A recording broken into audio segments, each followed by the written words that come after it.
स्वागत है दोस्तों आपका मेरे YouTube चैनल सिंह क्लासेस में। यहाँ आपको वाणिज्य के विभिन्न विषयों पर नवीनतम व्याख्यान उपलब्ध कराए जाते हैं। आज की चर्चा का विषय है साझेदारों के अधिकार और कर्तव्य।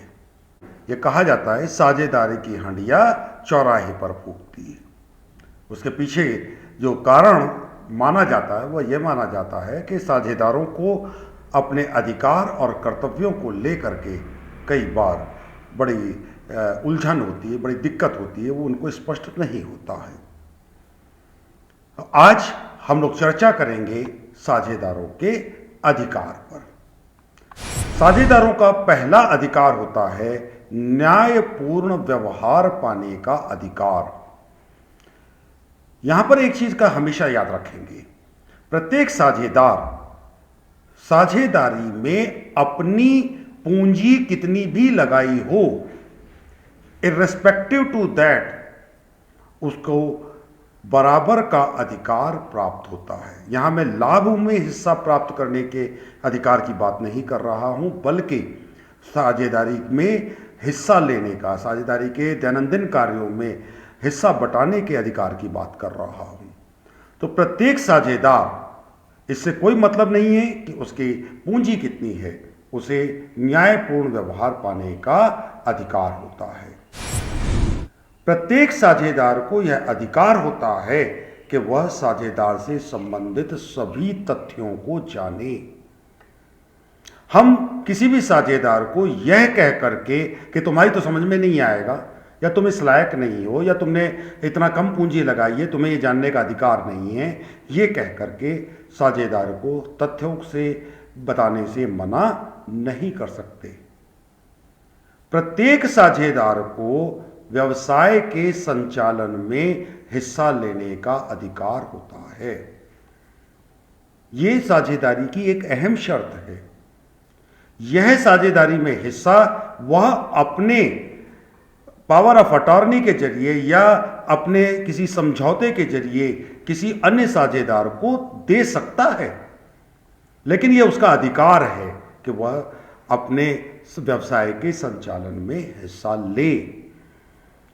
अपनी राय प्रकट करने का अधिकार होता है। माइनॉरिटी में होने के कारण ऐसा नहीं हो सकता कि 4 साझेदार हैं, 3 साझेदार किसी एक बात पर सहमत हो जाएं और एक पार्टनर जो असहमत है उसको दरकिनार कर दें, उसको किनारे कर दें कि भाई मेजॉरिटी हमारे पक्ष में है, हम ये फैसला लेंगे। ऐसा नहीं है। उस साझेदार को राय प्रकट करने का अधिकार होगा। प्रत्येक साझेदार को फर्म की, साझेदारी की अकाउंटिंग की किताबें, अकाउंट बुक्स को देखने का और उनको इंस्पेक्ट करने का अधिकार होगा। प्रत्येक साझेदार को लाभ और हानि में हिस्सा बटाने का भी अधिकार होगा। प्रत्येक साझेदार को लाभ या हानि में हिस्सा लेने का अधिकार होगा, और यह लाभ या हानि में हिस्सा उनके पूंजी के अनुपात में अथवा जो भी उन्होंने आपस में तय किया है उस अनुपात में बांटा जाएगा। पूंजी का अनुपात इतना महत्वपूर्ण नहीं होता है। यदि कोई साझेदार साझेदारी में अपने आप को अनकंफर्टेबल पा रहा है, अपने आप को सहज महसूस नहीं कर रहा है, तो उसे साझेदारी से अलग होने का अधिकार होगा। इसके विपरीत अगर बाकी के साझेदार किसी साझेदार की उपस्थिति से सहज नहीं हैं, तो उनको यह अधिकार प्राप्त नहीं हो जाएगा कि वह उस साझेदार को साझेदारी से निकाल दें।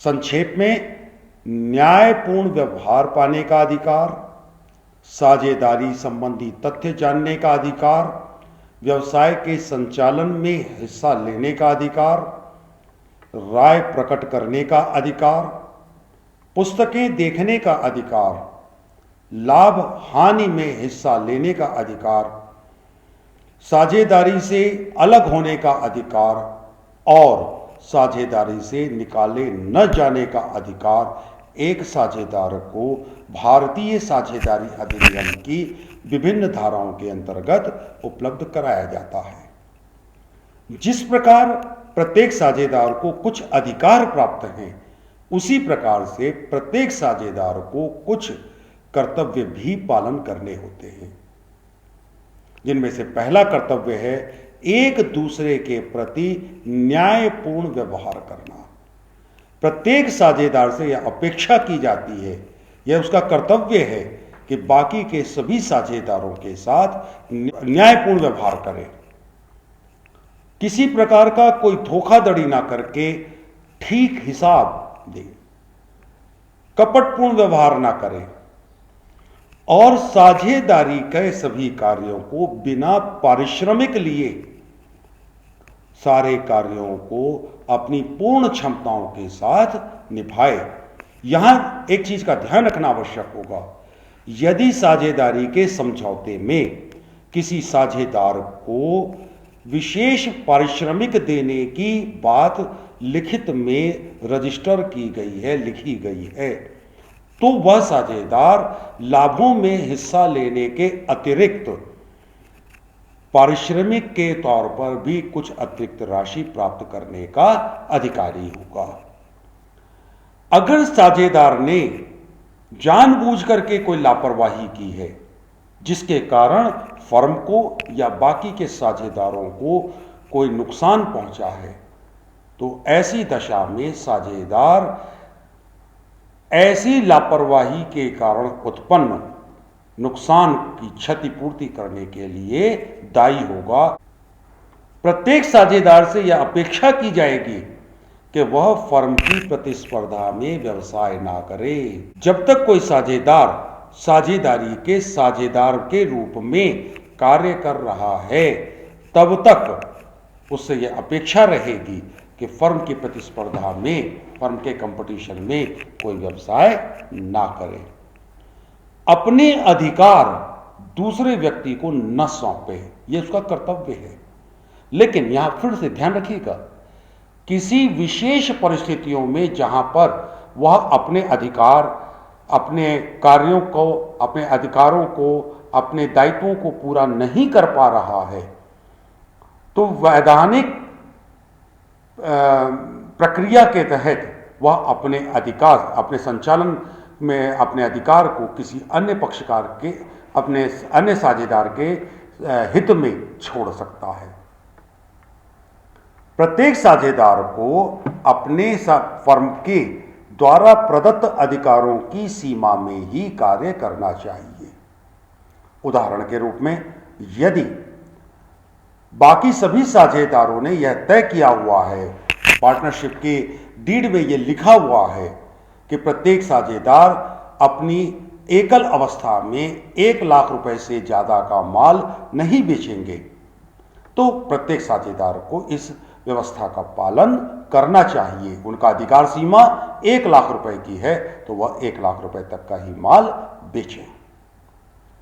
आज हम लोगों ने जाना साझेदारों के कर्तव्य क्या होते हैं। नीचे सब्सक्राइब का बटन जरूर दबाएं और कमेंट में अपनी राय अवश्य दें। आपके कमेंट और सब्सक्राइब का बटन मुझे नए नए वीडियो बनाने की प्रेरणा देता है। धन्यवाद।